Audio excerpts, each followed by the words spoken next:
Gini aja Mas Roy Suryo, kalau memang Mas nggak bisa dijelaskan secara logika yang baik, kita selesaikan aja, duel kita sampai mati. Ayo, jangan dong Pak. Saya pikir itu bukan tantangan dan tidak patut untuk kemudian kita sampaikan. Tidak patut untuk kemudian kita sampaikan. Wajah akademisi kembali tercoreng.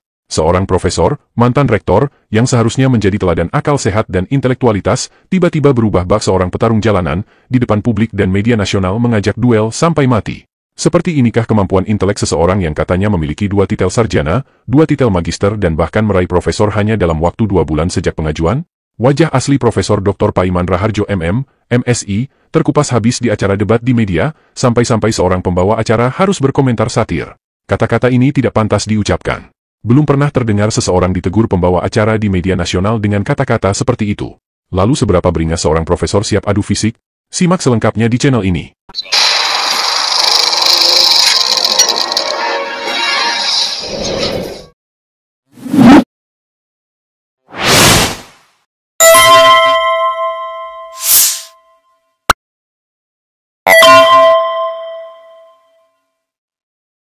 Ya, yang kedua gini loh, jangan asal tuduh sekarang orang lembaga yang mengeluarkan ijazah Jokowi aja dorong mengatakan jangan dikagetkan dengan saya. Sekarang gini Mas Ali Surya, tuntaskan aja dulu, buktikan kalau ijazah Jokowi itu palsu sehingga baru Pak Paiman. Oh, yang bikin Paiman. Ya, nah, gitu. Gak usah sok suci. Apa sudah menuduh. Gak usah sok suci. Kita juga tahu Pak Paiman juga ribut di Universitas Mustopo Beragama. Bahkan sekarang diragukan oleh mahasiswa yang lain. Enggak melebar. Ini kan sok suci ini. Enggak ada. Kita udah laporkan sok suci. Dan kita udah laporkan. Kita buka aja lah. Apa yang disampaikan Pak Roy Suryo, ini sebentar Pak. Enggak apa-apa, saya jelasin. Di Mustopo itu ya, yang silakan. Mas Roy Suryo sebenarnya ini terlalu melebar ya, tapi nggak apa-apa, saya jelaskan dong karena jelaskan. Ya. Jadi Roy Suryo itu dapat info dari Hermanto. Hermanto itu saat ini statusnya tersangka. Bukan dari Hermanto.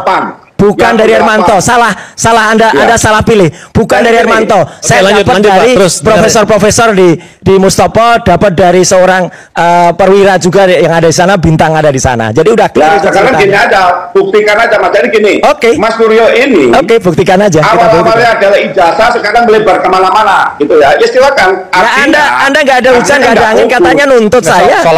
Soal kekisruhan yang ada di Mustopo Beragama, dan ada penggelapan juga, ada penggelapan Alphard, ada penggelapan villa di Bali. Ya, itu salah, udah Oke, ini catatan aja karena kita kasih kesempatan Pak Paiman menjelaskan. Silakan. Karena ini udah terang-terangan memfitnah dan menghina Pak Paiman. Silakan Pak. Silakan. Ini Pak Paiman juga menghina saya kok. Gini aja Mas Roy Suryo, kalau memang Mas nggak bisa dijelaskan secara logika yang baik, kita selesaikan aja, duel kita sampai mati. Ayo, jangan dong Pak. Jangan dong Pak. Kampungan. Saya pikir ini profesor kampungan ini. Jangan dong Pak. Case close. Oke, baik. Itu berani nggak Roy Suryo? Enggak, jangan. Saya pikir itu bukan tantangan dan tidak patut untuk kemudian kita sampaikan. Silakan. Wajar lah. Lalu apa sebetulnya yang melatar belakangi debat ini memanas sampai Roy Suryo menyebut Paiman Raharjo sok suci?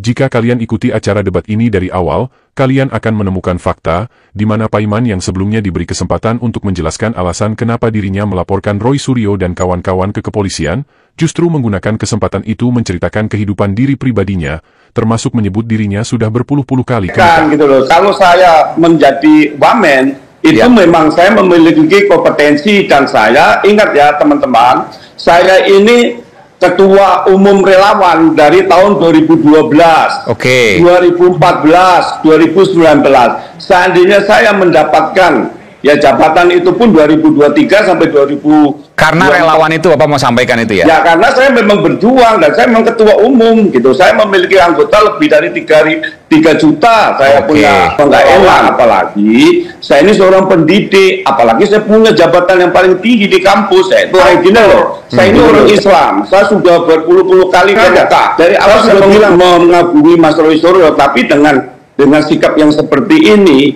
kayaknya nggak layak beliau disebut doktor gitu, karena pikirannya apa? Pikirannya itu dangkal sekali, nggak sopan ini. Gitu loh. Dan kata-kata inilah yang membuat Roy Suryo terpancing ikut marah dan menuding Paiman sok suci yang kemudian berakhir dengan tantangan duel adu fisik yang kemudian dihentikan pembawa acara karena dianggap tidak pantas untuk diucapkan.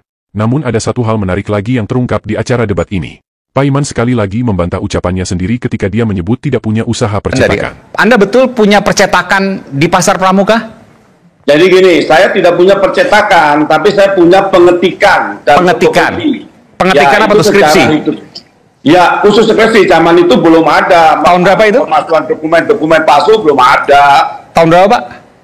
Saya tahun 97 sampai 2002. Oke, Jadi gini, saya tidak punya percetakan, tapi saya punya pengetikan. Jadi gini, saya tidak punya percetakan, tapi saya punya pengetikan. Pengetikan. Pak Iman nampaknya lupa bahwa beberapa video sebelumnya justru membuktikan bahwa Pak Iman sendirilah yang mengakui punya usaha percetakan.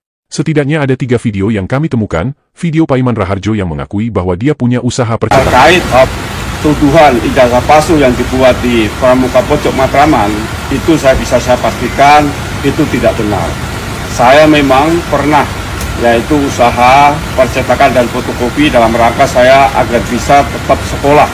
Itu tahun 1997 sampai 2000. Saya memang pernah sempat keluar itu, akhirnya kerja di Harum Sari yang tadinya saya di Mustopo itu gaji 75.000, begitu di Harum Sari gaji saya 750.000. Jadi ya, disitulah saya kemudian sambil usaha fotokopi, percetakan, terjemahan sambil di sana gitu. Nah, setelah lulus S1 saya keluar dari Santa Maria tahun 94, kemudian saya membuka usaha pengetikan, fotokopi, ya, percetakan. Jadi gini, saya tidak punya percetakan, tapi saya punya pengetikan. Percetakan dan fotokopi. Saya tidak punya percetakan. Usaha fotokopi, percetakan. Saya tidak punya percetakan. Saya sudah berpuluh-puluh kali ke Mekah. Iman, ya, gitu. nggak usah sok suci.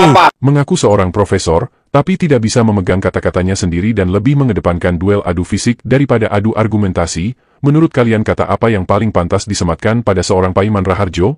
Terlebih ketika dia menyinggung sudah berpuluh-puluh kali ke Mekah. Apakah ada jaminan bahwa seseorang yang sering ke Mekah sudah pasti hidupnya suci? Karena sejarah Islam menceritakan bahwa manusia yang paling sering menyakiti hati Nabi, justru orang yang pernah hidup dan dimakamkan di Mekah. Jadi wajarkah jika Roy Suryo menegur dengan kata-kata tidak usah sok suci?